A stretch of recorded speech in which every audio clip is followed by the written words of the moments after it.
Hey everybody, Stephen Bogren here from Pro Physique, and today I'm going to talk about how to navigate the NPC Worldwide.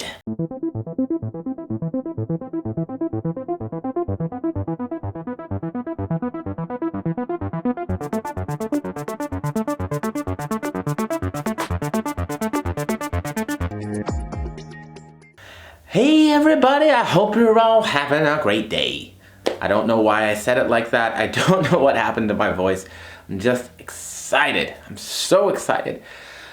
This is one of those conversations that I don't think a lot of people are talking too much about because, particularly here in the States, maybe it's not relevant for a lot of coaches, but I coach a lot of people overseas in Europe and people in Madagascar, different places in the world.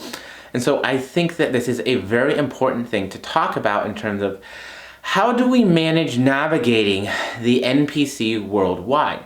As now things have changed a little bit, it can absolutely be very, very confusing with some of the other bodybuilding federations that are out there, how they market things, what's available to you. Again, it's a lot, and it can be a lot. So I think the first place to start is the difference, because for a lot of you out there, you recognize the IFBB. However, there has been a split, and it's important to delineate between the IFBB Pro League, which is the NPC Worldwide, and the IFBB Elite.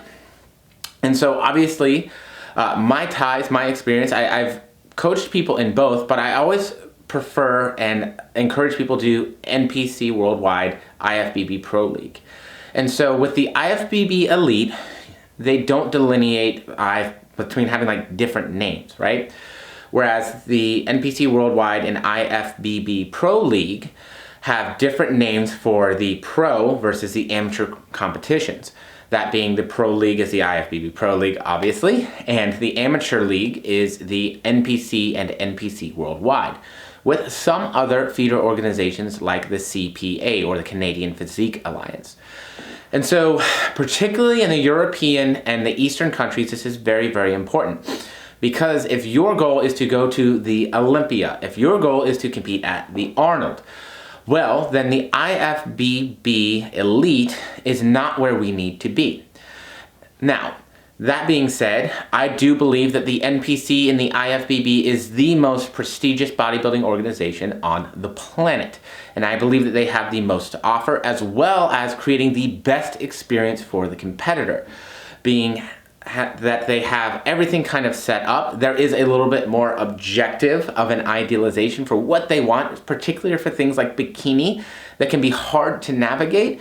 And they are very open. You always can have the opportunity to get feedback. So for me, I just believe that NPC is just where it's at. I believe that the IFBB Pro League has it down, and they do such a great job making it a good experience for the competitors. Does that mean that you can't compete in the other one? No, but they're also run differently. The IFBB Elite has different stages where it's the elimination rounds and bringing you out and back and some other things. Whereas the NPC is set up pretty straightforward in terms of you have pre-judging. Normally you'll get a little break and then you'll have finals. Sometimes it'll be pre-judging and then finals. But it's all very straightforward, easy to understand, and I think it's very competitor friendly.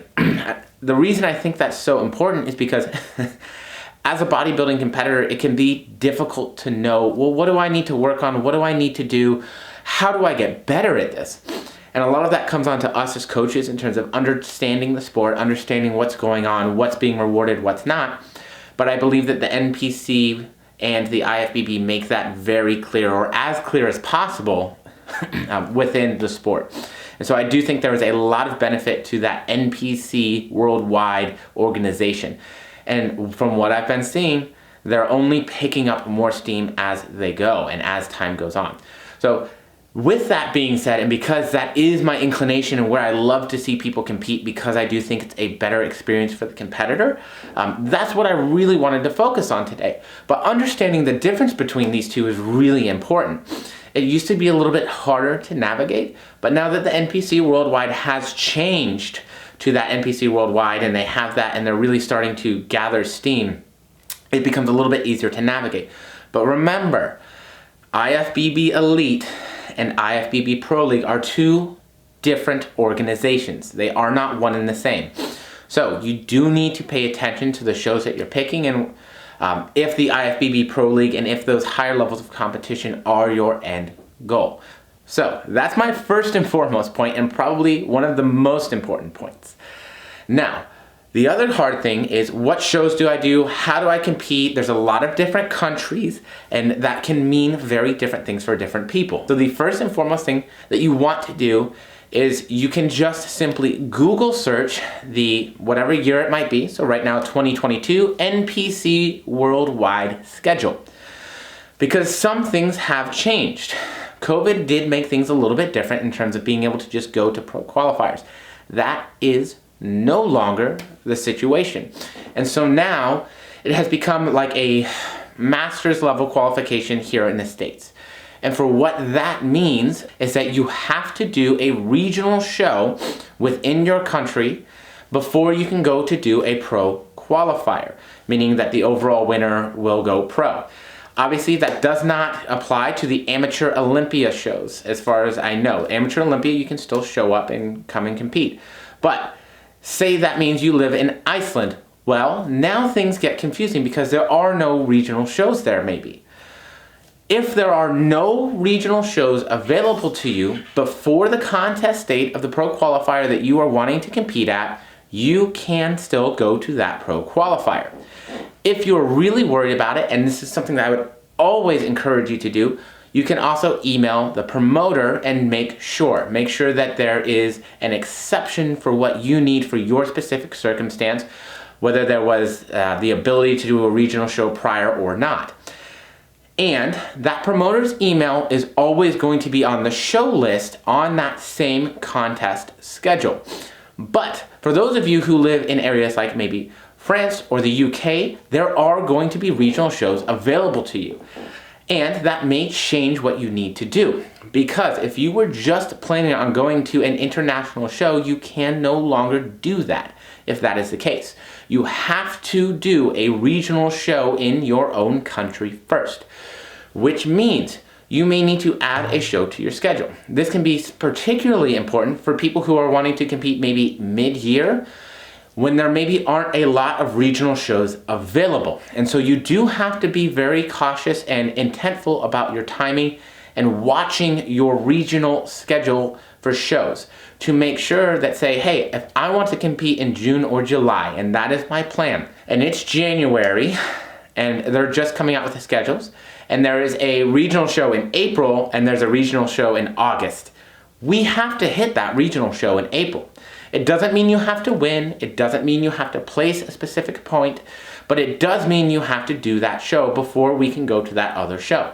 Now, there's a lot of different ways to handle that, and depending how much time is in between your shows, you can try and really get into shape for that first show, or you can maybe come in not quite where you want to be for that first show, and give yourself the time in between that regional and then your next pro qualifier or your goal there to really bring in that conditioning and be where you want to be, getting into the higher level show in terms of there being a pro card on the table.